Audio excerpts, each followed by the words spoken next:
good. Well, it's all working, and if you're on the, I'm guessing that you're using, my guess is you're using a vertical with a one Mkars-80 Mkars-80 to make it 20 meters quarter wave total, which is very similar to, I suppose, Martin, who was on previously on the quarter wave NZ setup, although you've probably got more of a vertical section there. We're running here using the transceiver is the Anan 100. The aerial is a doublet. It's something of my own design. I call it the augmented doublet. It's a 200-foot doublet with some extra legs, which is really for the higher bands, but also got some end loads on, which helps out with the top band. That's at 50 feet, and running about 400 watts at the moment, and you're coming through nicely, Tim, so it's good to work you. I wonder if you've been to Mkars recently or whatever. I'm actually... Oh, he disappeared. I'm actually...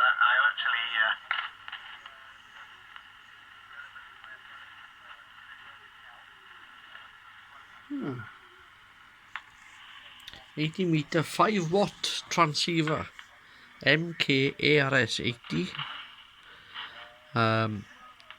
The PCB was complete but not working. A couple of burnt out tracks and a Q13 was inserted in the wrong way. So replaced that, repaired the tracks, and up and running. A new case. Let me just RF gain it down a bit. The kit is not available anymore.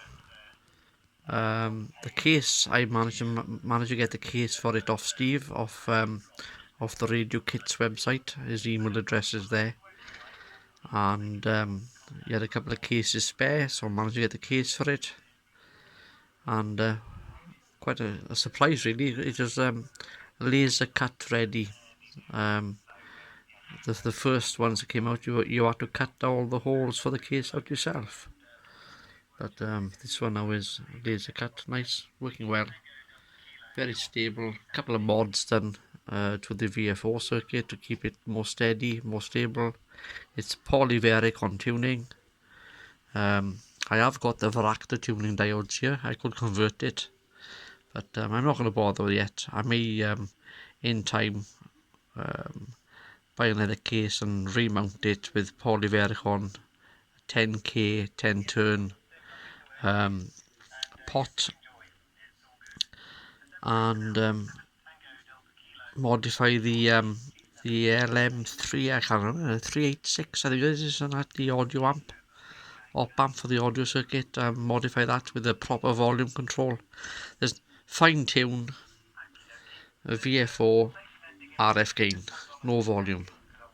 So there's your volume switch. It uses a half and puff circuit to keep it in on frequency. Pardon me.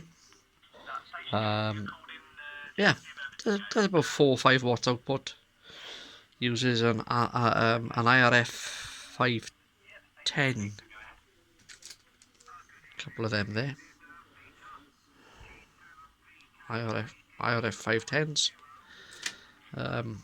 Output, one of them. Plenty of them available. Couple of new ones there just in case. Yeah, nice little project that was. I enjoyed doing that. That was a good bit of kit. And yeah, Roger Paul. I think I can't remember if it was Top Band or 80. What, a couple of nights ago, I think he called in. let's have a quick look at the tuning side of it. It's very takes a,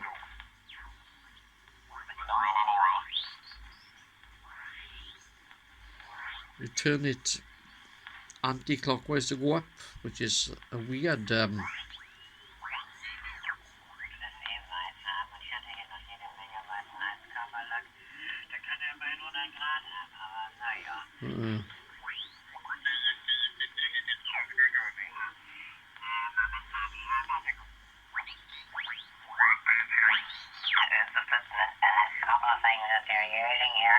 because I also used a couple of items that I'm looking on your QR set page.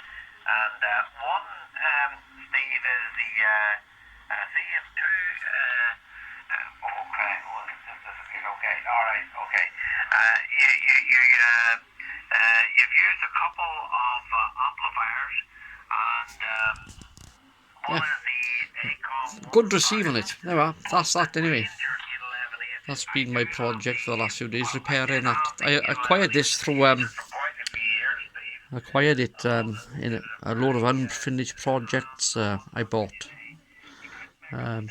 So that's interesting. Yes, good fun to get up and running, and kept me occupied. There we are. Right, all the best to you. 200 JMK off and clear.